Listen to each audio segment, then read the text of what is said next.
আসসালামু আলাইকুম। ৮০,০০০ বছর পর্যন্ত ফেরেশতাদের সাথেই ছিলেন। ৪০,০০০ বছর পর্যন্ত জান্নাতের ধন সম্পদের পাহারাদার ছিলেন। ৩০,০০০ বছর পর্যন্ত মুকরিবিনদের সর্দার ছিলেন। ১৪,০০০ বছর পর্যন্ত আরশে আজিমের তাওয়াফ করেছেন। প্রথম আসমানে তার নাম ছিল আবেদ, দ্বিতীয় আসমানে তার নাম ছিল জাহেদ, তৃতীয় আসমানে তার নাম ছিল আরেফ, চতুর্থ আসমানে তার নাম ছিল ওয়ালি, পঞ্চম আসমানে তার নাম ছিল তাকি, ষষ্ঠ আসমানে তার নাম ছিল খাজান, সপ্তম আসমানে তার নাম ছিল আজাজিল, আর কিয়ামত পর্যন্ত তার নাম ইবলিস। হিংসা এবং অহংকার তাকে কোথায় নিয়ে গেল?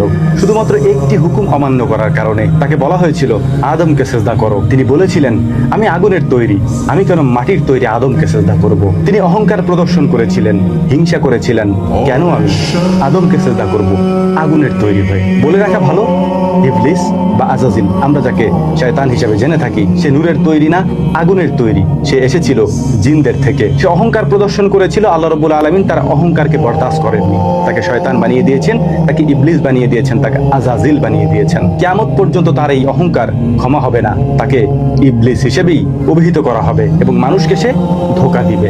এই পুরো ঘটনা বলার একটাই কারণ, আল্লাহ রাব্বুল আলামিন বলেছেন অহংকার আমার চাদর। কেউ যখন অহংকার করে সে আমার চাদর ধরে টানাটানি করে।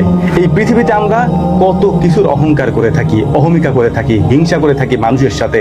তাদের এই বিষয়গুলি জানা থাকা দরকার। ইবলিস বা আজাজিল আমরা যাকে বলে থাকি, সে জিনদের থেকে এসেছে। আপনি কল্পনা করতে পারেন, জিনদের থেকে ভালো কাজ করে উঠে আসা এক জিনকে এত সম্মানিত করা হয়েছিল, যা আমি পূর্বে উল্লেখ করেছি। তাকেও অহংকার প্রদর্শনের কারণে পৃথিবীর সব থেকে নিকৃষ্ট হিসেবে অভিহিত করা হয়েছে, ঘোষিত করা হয়েছে। এত ভালো কাজ করার পর যার এই অবস্থা শুধু একটা হুকুম অমান্য করার কারণে, এবার আপনি চিন্তা করে দেখুন কত অহংকার, কত হিংসা আমরা প্রদর্শন করে থাকি প্রতিনিয়ত। আমাদের কি অবস্থা হবে? আল্লাহ রাব্বুল আলামিন বলেছেন যার মনের মধ্যে যাররা পরিমাণে হিংসা রয়েছে, অহংকার রয়েছে, সে ব্যক্তি জান্নাতে প্রবেশ করতে পারবে না। কত বড় কথা এটি, আপনি একবার বসে চিন্তা করে দেখবেন। কোনো জিনিসের অতিরিক্ত অহংকার করা, কোনো জিনিস নিয়ে হিংসা করা, এগুলি আল্লাহ তাআলা পছন্দ করেন না। আল্লাহ বলছেন এটা আমার চাদর। অহংকার আল্লাহ তাআলার চাদর, আপনি এটা নিয়ে টানাটানি করিয়েন না। ৬০-৭০ বছরের এই জীবনে কি করতে পারবেন আপনি অহংকার করে?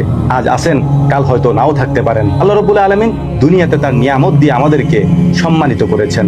মুমিন হিসাবে, ভালো মানুষ হিসাবে আমাদের কাজ আল্লাহ রাব্বুল আলামিনের শুকরিয়া আদায় করা, বিনয়ী হওয়া। এই পৃথিবীতে যে মানুষ যত বেশি বিনয়ী, সে তত বেশি জান্নাতের কাছাকাছি। এটা আমার কথা না, রাসূল সাল্লাল্লাহু আলাইহি ওয়াসাল্লাম বলেছেন যে যত বেশি বিনয়ী হবে সে তত বেশি জান্নাতের কাছাকাছি চলে যাবে। বিনয়ী মানুষেরাই জান্নাতে প্রবেশ করবে।